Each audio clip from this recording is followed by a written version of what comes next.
ये बात इसलिए भी आपको बताना चाहता हूं कि बहुत पहले कहा था हुक्म कुरान अगर हमने भुलाया होता, ये जमाना ना जमाने ने दिखाया होता। हमारे ये बिगड़े हुए हालात हमारे अपने कर्मों का फल हैं। और नौजवानों से गुजारिश है, सारे नौजवान अपने दाएं बाएं बैठे हुए लोगों को देखें। जहां तक मेरी नजर काम कर रही है, मुझे इस पूरी महफिल में सफेद बालों वाले लोग कम नजर आ रहे हैं, काले बाल वाले ज्यादा लोग नजर आ रहे हैं। इसकी दो वजहें हैं जहां तक मैं समझता हूं। नंबर एक, लोग कहते हैं जवान दीन से दूर हो रहा है। मैं कहता हूं आओ अनवारुल कुरान महफिल में आके देखो, ये महफिल में बैठे हुए जवानों की तादाद बता रही है जवान दीन से दूर नहीं हो रहा है, जवान मुस्तफा के करीब होता जा रहा है। और अगर आप भूल गए हैं तो मैं आपको बता दूं, जिनके बाल काले हैं वो जवान हैं। समझ गए? जिनके बाल काले हैं वो डर के बैठे हैं क्या? ये ऐलान तो जिंदगी में बार बार होते रहे। अगर डर के बैठे हो तो गारंटी मेरी है। आला हजरत ने कहा था जान दे दो वादे दीदार पर, नकद अपना दाम हो ही जाएगा। बेनिशानों के निशा मिटते नहीं, मिटते मिटते नाम हो ही जाएगा। ऐ रजा हर काम का एक वक्त है, दिल को भी आराम हो ही जाएगा। हाँ, तो जवान अपनी जवानी को जरा जाहिर करें कि आप जवान हैं। जितने लोग समझते हैं वो जवान है, जरा वो कह दें या रसूल अल्लाह। ये एक ऐसे बेल्ट घूम गई, ऐसे ऐसे, जबकि ये भी जवान बैठे थे। बाबू आगे का मतलब समझते हो? डिस्प्ले, डिस्प्ले जानते हो? हाँ, अगर डिस्प्ले अच्छी होती है तो चाइनीज माल भी डट के बिकता है, और डिस्प्ले अगर खराब हो जाए तो कितनी बड़ी कंपनी का माल क्यों ना हो, बच्चे भी फेंक देते हैं। तो आप चूंकि डिस्प्ले की मानिंद है, आप आगे बैठे अपनी जिम्मेदारी समझिए। बात समझ में आए तो आप जरा बताइए कि आप सुन भी रहे हैं, समझ भी रहे हैं। जरा कह दें या रसूल अल्लाह। माशाअल्लाह, बच्चा पार्टी, जरा आप भी थोड़ी सी हिम्मत करो। अल्लाह सबको आज की रात के सदके हुजूर का मदीना दिखाए। जरा कह दें या रसूल अल्लाह। बस बहुत गौर से मेरी बात सुनिए। ये हमारी कमनसीबी है कि हम कुरान वालों को कम अहमियत देते हैं। और बाज हमारी जमात के लोग ऐसे भी हैं जो इन उलमाए अहले सुन्नत को कहते हैं कि ये चंदा खाने वाले लोग, ये ज़कात खाने वाले लोग, ये खैरात खाने वाले लोग हैं। और मैं अपने उलमा से भी गुजारिश करूंगा, कई इश्तिहारात देखे तकलीफ हुई, उसके अंदर तलबा को यतीम लिखा गया, लावारिस लिखा गया। मेरी गुजारिश है खुदारा कभी कुरान पढ़ने वालों को लावारिस न लिखना। कुरान पढ़ने वाली वो जमात है जिसका काबे वाला भी वारिस है, खुद मदीने वाला मुस्तफा भी वारिस है। इसलिए इस जमात को न लावारिस लिखा जाए न यतीम लिखा जाए। ये बड़ी बाबरकत जमात है, आप गौर करें। मैं इस बस्ती वालों को मुबारकबाद पेश करता हूं। मुझे हजरत ने बताया जितने बच्चे पढ़ते हैं सारे बच्चों के खाने का इंतजाम बस्ती वालों की तरफ से रहा करता है। मैं मुबारकबाद पेश करता हूं बस्ती के तमाम उन लोगों को जो अपने घर पे कुरान के कारियों को खाना खिलाया करते हैं। उसकी वजह क्या है? याद रखिएगा, ये जो कुरान पढ़ने वाले लोग हैं ये सिर्फ मेरे मेहमान नहीं, आपके मेहमान नहीं, मदीने वाले मुस्तफा के मेहमान हैं, हुजूर के मेहमान हैं। और ये मेरा तजर्बा है, मैंने अपनी बहुत कम जिंदगी में ये महसूस किया और देखा है। जो लोग पढ़ने वालों से नफरत करते हैं उनकी नस्लें तबाह हो जाती हैं, उनकी नस्लें बर्बाद हो जाती हैं। मैं उन लोगों को जानता हूं जिन्होंने मदरसों के रास्ते इसलिए बंद कर दिए कि उन्हें मदरसे चलते हुए अच्छे नहीं लगते। वक्त ने बहुत जल्द करवट ली और उनकी तरक्की के रास्ते बंद होते चले गए। खुदारा मदरसे वालों का एहतराम किया करो, इनकी इज्जत किया करो। या आपका भतीजा बाद में है, मुस्तफा का गुलाम पहले है, या आपका चचा बाद में है, हुजूर का गुलाम पहले है। मुझे बताओ तो सही, अगर आप डीएम एसडीएम को देखते हो, कहते हो यार इसका बाप कितने मुकद्दर वाला होगा जिसका बेटा डीएम बना है। कौन है डीएम? ये वो है जो जिले को संभालता है, जो 10-5 लाख की आबादी को संभालता है। मुझे हैरत होती है, जिसके कब्जे में एक जिला होता है उसको पावर वाला मानते हो, जिसके कब्जे में एक जमाना होता है उसे पावर वाला क्यों नहीं माना जाता? गौर करने का मकाम है। हमने वर्दी देखी, एहतराम से झुक गए। हमने किसी को पावर में देखा, गर्दनें झुका दी। औहदे वाला जा रहा है, पावर वाला जा रहा है। क्यों? का इसका ताल्लुक मुख्यमंत्री से बड़ा गहरा है, इसका ताल्लुक प्रधानमंत्री से गहरा है। अगर इनको देख करके, उनकी गाड़ी के झंडे देख करके उनके ओहदों पे तुम नाज करते हो तो नाज उन पे ना करो, अगर करना है कुरान वालों पे करो।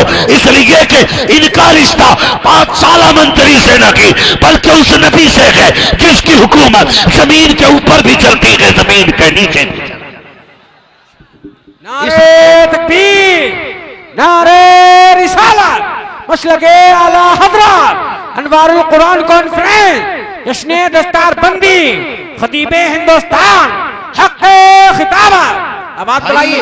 अल्लाह आपको सलामत रखे। हम जो बड़ी बेइज्जती से 4 दिन नहीं गुजरते, कहीं से खबर आ जाती उन्होंने इमाम भगा दिया। 8 कुछ दिन नहीं गुजरते इमाम भाग गया। एक तो मुझसे कह रहा इमाम चाहिए। क्यों? हजरत को इमाम 1 महीने से ज्यादा रुकता ही नहीं। इमाम नहीं रुकता या आप नहीं रुकने देते? हाँ, आप नहीं रुकने देते। कुछ बड़े बूढ़े माजरत के साथ आके पूछेंगे, बताओ आदम अलैहिस्सलाम ने कौन सा पैर रखा था नीचे? भाई आदम अलैहिस्सलाम छोड़, तू बता तेरे बाप ने कौन सा पहले पैर रखा जमीन पे? गैर जरूरी बातों पे इतना ध्यान। आए दिन निकालो इमाम को। हैरत होती है, मस्जिद में नमाज पढ़ेंगे पीछे और मस्जिद के दरवाजे पे जाके कहते हैं इमाम ठीक नहीं है। वो कह रहा है जिसे कलमा भी सही से याद नहीं, जिसका निकाह पढ़ाया जा रहा था तो 6 बार अटका था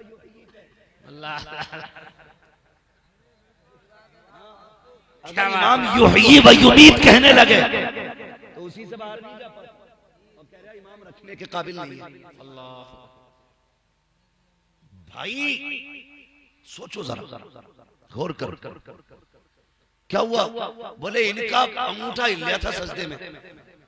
एक बात बता भाई, तू सजदे में नमाज पढ़ रहा था या गर्दन उठा के इमाम के पैर देख रहा था? बताओ क्या कर रहा था? हुक्म ये है सजदे में जाओ तो नाक देखो, तू इमाम के पैर देख रहा है। जिन्हें कलमा याद नहीं वो इमाम को निकालने की बात करते हैं। कुरान इतना सस्ता नहीं है जितना समझ रखा है। और सुने, ये वो जमात है जिनके सीनों को रब ने आलम अरवाह ही में मुंतखब किया था। वाह वाह, सुभान अल्लाह, सुभान अल्लाह। क्या कहने, आलम अरवाह में मुंतखब हुए थे ये। इन्हें कुरान का कारी बनाया जाना है।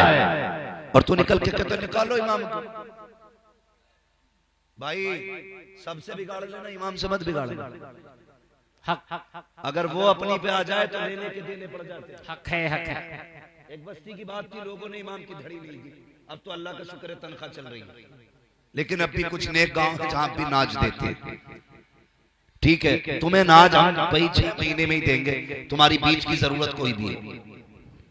तो वो लोगों ने बेचारों ने वो नहीं दिया नाच, तो इमाम साहब नाराज हो गए, घर चले गए और जाके उन्होंने लिख दिया मैंने 5 साल नमाजें पढ़ाई थी, सारी बेवजू पढ़ाई थी। तो बोले लो जी, फंस गया इमाम, बगैर वजू पढ़ा गया। बोले पूछ तो लो ये लिखा क्यों है? मौलवी ने लिखा है। मुफ्ती साहब के पास ले गए, हजरत ये लिखा। उन्होंने कहा 5 साल की नमाजें दोहराना तुम पे फर्ज है। सारी खत्म हो गई। कहने लगे क्यों? के बोले इमाम ने जो ये कह दिया मैंने बेवजू पढ़ाई। तो कहने लगे उनसे कह दो 2 साल का नाज ले जा, मैं अपना ये खत वापस ले ले। मत करो यार, क्यों क्यों? कुरान बड़ा मुश्किल है। ये जो जमात है ना, ये पहाड़ों से निकल के नहीं आई है, ये हमारे ही समाज से जन्म लेते हैं, हमारे ही किसी न किसी घर से पैदा होने वाले लोग। लेकिन हम जब किसी हाफिज को मुल्ला कह के आवाज देते हैं ना तो उसका दिल टूट जाता है। कितनी इज्जत दी तुमने। तुम अपनी शादियों के हालात देखो, शादियों के हालात। अगर वलीमा होता है, मौलवी साहब इतनी देर के लिए आएंगे जितनी देर फाता होनी बस, और फाता के बाद उनसे कहें चख लो, चख लो। ये नहीं कहते इज्जत से बिठाओ, पहले मौलाना को खाना खिलाया जाए। फाता थी, चलिए, उसके बाद खाना पड़ गया कम। कहते इमाम साहब ने फाता सही नहीं पड़ी थी, इसलिए कोरमा कम पड़ गया। चल, इमाम ने फाता पढ़ी, तेरा कम पड़ गया। ये बता, इमाम तो फाता पढ़ के गया, तूने गौर किया तूने खाना कैसे शुरू किया था? तू बैठा के खिला रहा था या कुत्तों की तरह खड़े करके खिला रहा था? क्या कहने हैं? तूने मेहमानों को दस्तरखान पे बैठाया था या गधों की तरह खड़ा करके खाना खिलाया था? लोग कहते हैं हमने तरक्की की है, क्या खाक तुमने तरक्की की है? कहते हैं कितना अच्छा दौर आ गया, पहले देखो तो सही, जमीन पे बैठ के जाहिलों की तरह खाते थे। मैं कहता हूँ हैरत होती है, वो दौर कितना अच्छा था। खाने वाले बैठा करते थे, खिलाने वाले चला करते थे। आज खिलाने वाले एक जगह रहते हैं, खाने वाले भिखारियों की तरह प्लेटें लेके दौड़ते हैं। अल्लाह इनकी नियतों को दुरुस्त करे। एक प्लेट है, उसी के अंदर कौरमा, उसी के अंदर बिरयानी, उसी के अंदर जर्दा, उसी के अंदर रोटी, फाइबर की। जब वो टूट जाती है फिर वो खाने की बेकदरी, हया नहीं चाहिए। ये तरक्की नहीं है, तरक्की ये है जिसे भी बुलाए जमीन पे बैठा, कहते तू कितना भी स्टैंडर्ड हो सकता है, मेरे मदीने वाले मुस्तफा से स्टैंडर्ड नहीं हो सकता। क्या कहने? वाह वाह वाह वाह, जिंदाबाद जिंदाबाद, सुभान अल्लाह सुभान अल्लाह। ज्यादा स्टैंडर्ड नहीं तू। यहाँ खाना मुस्तफा की सुन्नत के मुताबिक खिलाया जाता है और कुर्सियां लगती हैं। ये जमात ये कब याद आती है? जब अब्बा मरे तब गरीबों की दावत होती है, जब अम्मा मरे तब गरीबों की दावत होती है। कपड़े तो बहुत बड़ी बात। एक मेरे पास जोड़ा लेके आया, मैंने उसको जब खोल के देखा उसमें तेल, कंगा, सुरमा और एक जोड़ी कपड़े, मैं टोपी, रुमाल के। मैंने कहा ये क्या? कहने लगा जनाब अब्बा की बरसी थी, कपड़े मैंने सोचा किसे बनाऊं? कहने लगे हमने सोचा फिर मौलाना को बना दो, इससे ज्यादा सवाब किसमें? ये हालात हमारी कौम के भाई। हम कब दावत देते मौलवियों को? जब अब्बा मरे, बाप की बरसी आई, तभी इनकी दावत होती है। किस्मत से अगर कोई वलीमे पे दावत करा भी दे तो मदरसे नहीं भेजता बुलाने के लिए, एक बार दावत होती है। और ये मदरसे वाले, अल्लाह इन तलबा को सलामत रखे, इन उलमा को सलामत रखे, इनसे दुआएं लिया करो।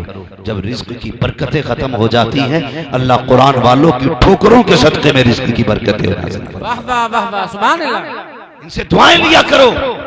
होता क्या क्या, शादी आई, कुर्सियां लग गई, लोग गए, पिंडाल, आलीशान कुर्सियां, उस पर दस्तरखान बिछाए। जब देखा ये कौन लोग? स्टैंडर्ड लोग बैठे। पहली बात तो कुरान वालों को दावत करके बंदा भूल जाता है, और फिर उसके बाद अगर आ भी जाए, लल्ला पाल बिछा के वहां बैठा दे, बोरी बिछा के वहां खिला दो, हाफिज जी आए तो उधर नीचे बैठा के खिला दो। इस पे कौन बैठेगा? का स्टैंडर्ड लोग बैठेंगे। मैंने कहा तू बता स्टैंडर्ड कौन होता है? तो लोगों ने मयार बनाया, सोचते कि जिसका 18,000 का कोट पैंट है वो स्टैंडर्ड होता है। किसी ने कहा जिसका 12,000 का चश्मा लगा है वो स्टैंडर्ड है। 6,000 का कैप जिसके सर पे है वो स्टैंडर्ड होता है। जिसके पैरों में 22,000 का जूता है वो स्टैंडर्ड होता है। एक मैयार वो है जो तुमने स्टैंडर्ड का बनाया है, एक मैयार वो है जो मुस्तफा ने बताया है। आका आप बताओ स्टैंडर्ड कौन होता है? मदीने से आवाज आती है, खैरुकुम मन तअल्लमल कुरान व अल्लमहु। स्टैंडर्ड वो होता है जो कुरान सीखा करता है, कुरान सिखाया करता है। नारे तकबीर, नारे रिसालत, मसलके आला हजरत, फैजाने कुरान, एजाज़े कुरान। वाह वाह वाह, आवाज बढ़ाइए छोटे माइक की, माशाअल्लाह। तवज्जो है, इसलिए अल्लाह तौफीक दे। मुसलमान है ना हम, मुसलमान है हम, हमें सोचना चाहिए। सुने, कभी ऐसा कर, बेटी की शादी हो, बारात आने वाली हो, तो पहले कोट पैंट वाले को आगे ना बैठा, कोई भी बैठने लगे कह दे ठहर जा, आज पहले मेरे दस्तरखान पे मुस्तफा के मेहमान खाना खाएंगे, माशाअल्लाह। पहले उन्हें खाना खिला, फिर देख अल्लाह उनके कदमों की बरकत से तेरे रिस्क में कितनी बरकत अता करता है। सुभान अल्लाह। मगर तीजे पे पहले हम, 40वें में पहले हम, वलीमे में सबसे पीछे हम। बात समझिएगा। और इतना आसान नहीं है कुरान सीखना।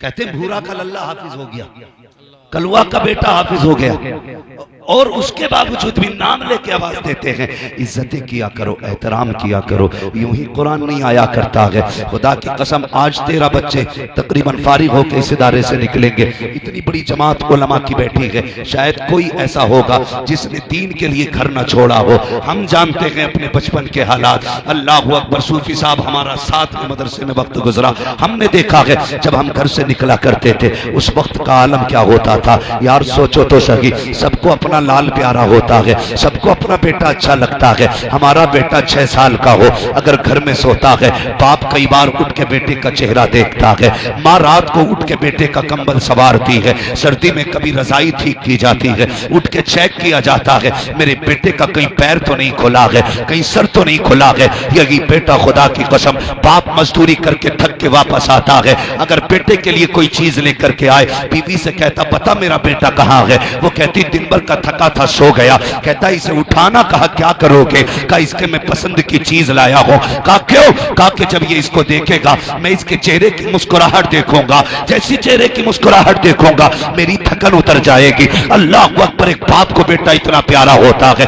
मगर पूछो इन कुरान वालों से, जब तुमने घर छोड़ा था तो क्या बाप को तकलीफ नहीं हुई थी? जब घर छोड़ा था क्या माँ की आंख में आंसू नहीं आए थे? हम जानते हैं साहिब, जब ये कुरान वाले घर से चलते हैं तो माँ की आंख में भी आंसू होते हैं, भाई की आंख में भी आंसू होते हैं, बाप की आंखों में आंसू है। बाप खुल के नहीं रोया करता, बाप चुप के रोया करता है। इसी चीज को देख करके कई नौजवान ये कह देते हैं मेरे बाप को मुझसे प्यार नहीं है, मेरी माँ मुझसे प्यार करती है। मैंने कहा किस लिए? कहा जब मकतब आ रहा था, मदरसे आ रहा था तो मेरी माँ रो रही थी, मेरे बाप का लहजा बड़ा सख्त था, वो कह रहा था अगर पढ़ने नहीं जाएगा तो मेरा तेरा कोई रिश्ता नहीं है, अगर तालीम नहीं सीखेगा तो मैं तुझसे नाराज हो जाऊंगा। कहता ये बाप का जिक्र है, मेरी माँ मुझे जाते वक्त देख के रो रही थी, इसलिए मैं कह रहा हूँ मेरी माँ को मुझसे ज्यादा प्यार है। और मर्दों कभी भी खुदारा ये न तोलना, ये मत कहना बाप कम प्यार करता है। रोता बाप भी है लेकिन सामने नहीं रोता,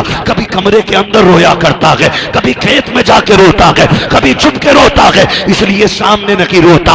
अगर वो रो दिया तो पूरे घर की हिम्मत टूट जाएगी, अगर वो टूटा परिवार का हौसला टूट जाएगा, इसलिए बाप सामने नहीं रोता। वरना तुझसे किसने कह दिया ये जो गर्मी में दोपहरी में मजदूरी की ईंटें उठाता रहा ये तेरा प्यार नहीं तो क्या था? जो बारिश में भीग करके तेरे ख्वाब पूरे करता रहा ये प्यार नहीं तो क्या था? जो सर्दी में सिकुड़ता हुआ मंडी में आकर के ये बगल में हाथ दबा के जो खड़ा था ये तेरा प्यार नहीं तो क्या था? मुझे बता तो सके, जिस दिन से तू आया था इसने अपनी खुशियां भुला दी, ये प्यार नहीं तो क्या था? कभी भी ये मत कहना मुझसे माँ प्यार करती है, जब भी कहा करो यही कहा करो मुझे माँ भी प्यार करती है, मेरा बाप भी प्यार किया गया।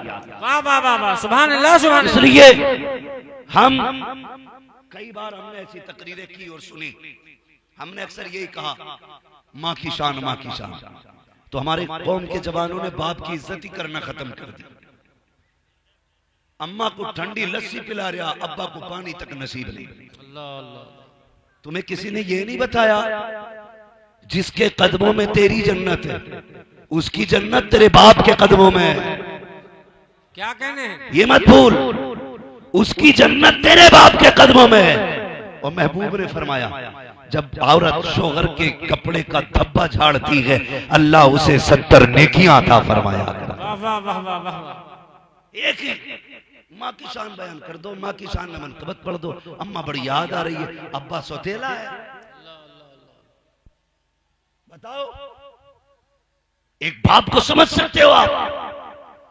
कभी समझना हो ना अपना माजी देखना, अपना गुजरा हुआ कल देखना, ये जमाना तुम्हें बताएगा। जब तुम बीमार होते थे ना तो यही बाप गर्मी सर्दी भूख सब कुछ भूल के ना तुम्हारी जिंदगी तलाश करता था। बात है। तुम्हारी जिंदगी तलाश करता था। ये जो बाल सफेद हो गए ना बाप के, ये शौकों में और ऐशों में नहीं हुए। तुम्हारी जरूरतों ने बाप को बूढ़ा बनाया है। तुम्हारी जरूरतों ने, जिसका मन चाहता बिल्डिंग पे, गाड़ी पे कभी देखता हूं इतना मूड खराब होता है, ट्रक के पीछे लिखा होता माँ की दुआ ठंडी हवा, माँ का आशीर्वाद, ये मेरी माँ की दुआ है। अल्लाह के बंदों को ये भी लिखवा लिया करो, ये मेरे माँ बाप की दुआ है। वाह वाह सुभान अल्लाह। सिर्फ माँ की दुआ है। अब्बा क्या मुसल्ले बिछा के बददुआएं देता रहा। सुने, ये बाप होता है जो अपने बेटे को अपने से बड़ा देख के खुश होता है। तुम्हारी तरक्की से तुम्हारे भाई तक को हसद हो सकता है, लेकिन सिर्फ बाप वो होता है जो खुद से बड़ा बेटे को देखता है तो मुस्कुराया करता है। तुमने नहीं देखा कई बार बाप जाहिल हो, बेटा आलिम हो, बाप कोने में खड़ा देख के दूर से बेटे के सलाम करने वालों को बाप का कलेजा चौड़ा होता है। उसे लगता है ये सलाम बेटे को नहीं एक बाप को हो रहा है। ये बाप होता है। और हमने नाइंसाफी की बाप के साथ। सर्दी आ रही है, सर्दी लिख के लेके जाओ मेरी बात। कई जगह आग बुझ जाती है, राख ठंडी हो जाती है, लोग फिर भी बैठे रहते हैं। देखा क्या? देखा है? देखा तो बोलिए, होता है कि नहीं ऐसा? हमने आग जलाई, राख रह गई, वो भी बुझ गई, फिर भी अब गौर करना, अगर कोई बूढ़ा उस राख पे बैठा दिखाई दे तो समझ लेना इसके बेटों की नजर में इस बाप की इज्जत नहीं है। हैरत होती है। बेटों से गुजारिश करूंगा, खुदारा बाप की इज्जत करना बाप की। पूरी जिंदगी में हर शख्स एक मकान बना पाता, कुछ लोग तो बेचारे वो भी नहीं बना पाते। पूरी जिंदगी में एक मकान, और जब मकान बनाया था तब ये कमाने में बाहर रहता था। आज जब घर रहने का वक्त आया तो बेटा कहता बूढ़े हो के घर में पड़े रहते हो, बाहर बैठा करो। और जालिम बेगैरत जिसने पूरी जिंदगी में ये चंद फिटों की छत डाली थी, कम से कम चंद दिन इसे इस छत के नीचे तो रहने दे। गर्मियों में बूढ़े बापों को देखो, कोई स्लिप पे बैठा है, कोई पेड़ के नीचे बैठा है, और बेटा देखो कूलर के आगे टांग फैला के सो। तुझसे किसने कह दिया जन्नत इतनी सस्ती है? अगर जन्नत में जाना चाहते हो भले खुद गर्मी में रह लिया करो, अपने बाप के लिए ठंडी हवाओं के इंतजाम कर दिया करो। सुभान अल्लाह, सुभान अल्लाह। और बाप तो बाप है, बाप कभी नहीं कहता मेरा बेटा बुरा है, कभी बाप नहीं कह सकता, कहेगा ही नहीं कि बेटा बुरा है। अगर रोटी ना भी दे कहो कैसे हालात है, अल्लाह ने बेटे बड़े अच्छे दिए हैं, 4 टाइम रोटी खिला रहे, भले ही 1 टाइम नहीं देते, लेकिन बूढ़ा बाप कहता 4 टाइम रोटी दे रहे। क्यों? मेरा बेटा रुसवा ना हो जाए, मेरा बेटा जलील ना हो जाए, कोई चलते फिरते मेरे बेटे को टोक ना दे। ये बाप का प्यार बेटे से होता है। फिर बेटे को गैरत नहीं आती।